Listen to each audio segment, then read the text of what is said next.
What's going on, guys? My name is Omega and welcome back to another Apex Legends video. So in today's video we're actually going to be talking about the origin story of World's Edge, including some early development pictures of the map, also talking about the story behind World's Edge itself, as well as every single map change it has received since it was released. So hopefully you guys do enjoy this video. Definitely very excited to show this one to you guys. But anyways, the creation of World's Edge actually started only a couple weeks after developers had begun creating King's Canyon. So the design of this map actually goes all the way back years before Apex Legends was ever even announced. Now, according to the developers, the creation of this map took about 14 months to actually make the architecture, then the artwork took another 9 months after to create the final version of the map. Now, the very first location that was made for World's Edge was actually Capital City. Now, at this time, Capital City was called New Springfield, but the developers were trying to design a map completely different from King's Canyon, so that's why they started with this point of interest. What's crazy is that in this version of the map, wall running was actually still being tested,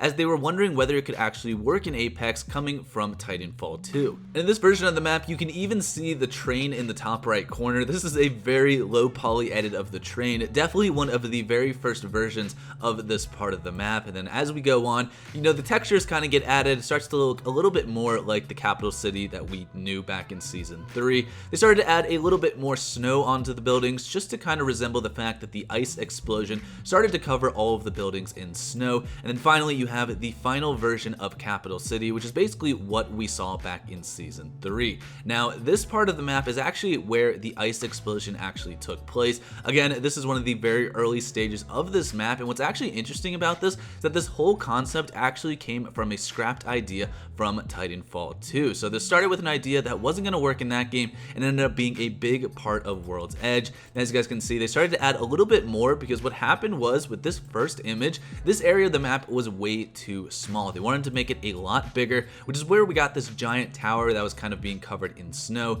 As time goes on, it starts to look a lot more like what we see today in World's Edge. You can even see the lighting in the skybox in the background. It looks a little bit different. It looks pretty badass with all of the lightning and the fiery skies. It looks very cool. Then obviously what we have today is the final version of the tower that exploded in the map. And also another part of the map that looked completely different in production was the area around Dome. As you guys can see, there's a giant volcano here, which developers were originally testing whether this would actually work in a battle royale. The idea to have a volcano on World's Edge was eventually scrapped just because they figured that it was too much work to build it and it wasn't going to be a lot of reward for players. So over time, as they start to add more textures to this part of the map, the volcano starts to disappear and we get what we know as Dome today. Lava pits were basically added to kind of resemble this fiery volcano part of the map. And this is actually what the original World's Edge map was supposed to look like, or not supposed to, but what was being tested in the very early versions. As you guys can see, there is a ton of differences in this picture. Capital City is actually in the top left corner where Skyhook normally is, and where Capital City is supposed to be is called New Springfield. There's also some other smaller differences. As you guys can see, Train Yard is in the top left part of the map rather than right to the left of where Capital City is today. We also have like a foresty part of the map in the bottom right, as well as the volcanic area. So that was some early development pictures of World's Edge. Like I mentioned before, you can find these images as well as developer comments in the developer stream that I have linked in the description of this video, just in case you guys want to go check that out after you're done watching this one. Now, moving on into the actual story of World's Edge. The story of this map goes all the way back to season 2 of Apex Legends, when Crypto had snuck into King's Canyon to destroy the repulsor tower. At the time, the repulsor tower was being used to create a high-pitched frequency that would prevent flyers and Leviathans from entering the map. Now, after its destruction, the Legends were forced to move the Apex games to a brand new planet called Talos, specifically in an area called World's Edge that was not too far from where Bloodhound grew up as a child.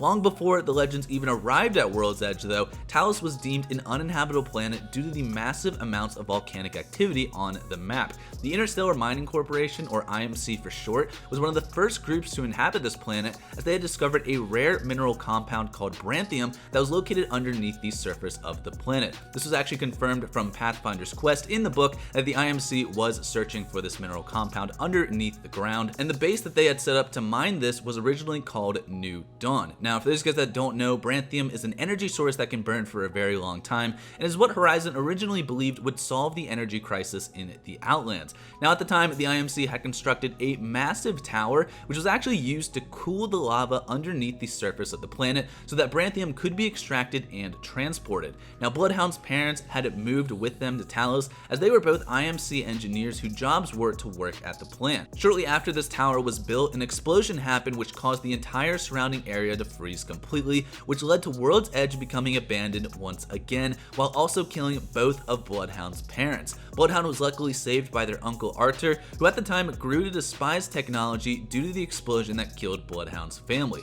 Now, Season 3 of World's Edge went live on October 1st, 2019, and obviously featured many fan-favorite point of interest such as the moving train, the epicenter, as well as Capital City. Towards the end of Season 3, new teasers were added that hinted at all of the major map changes for Season 4. First off, Forge, who was a professional fighter in the Outlands, was announced to be the next legend joining the Apex games. He was sponsored by Hammond Robotics, which was basically the same company as the IMC, but with a different branding. Hammond Robotics also created Revenant after uploading Caleb Cross's consciousness to a simulacrum. Now, after Revenant finally discovered the truth of who he was, he set out on a mission to kill anyone associated with Hammond Robotics, starting with Forge, who was murdered by Revenant during a live TV broadcast that actually took place at Sorting Factory on World's Edge. After this event, map teasers were then added that showcased the Hammond Robotics logo appearing over certain POIs around World's Edge, which will later become new areas of the map in Season 4. One of the biggest areas that were changed was Fuel Depot, which later became home of the Planet Harvester that still exists in World's Edge today.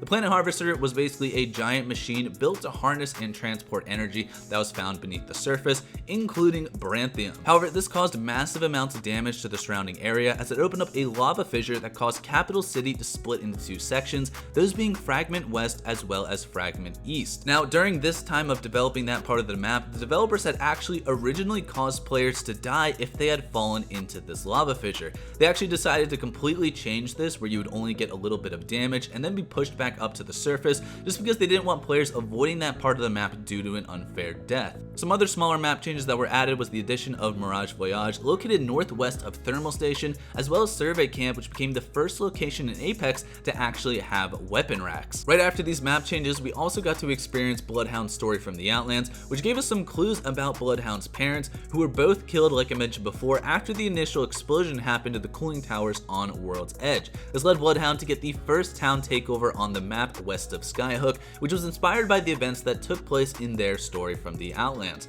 Now, World's Edge as a map remained unchanged up until Season 6, when more Hammond Robotics locations were added. Arguably, the biggest map change here was the addition of the launch site, which was built on top of a previous unoccupied lava field west of the dome. This contained the giant rocket, which was added for not only story purposes, but also for extra rotation options for that side of the map.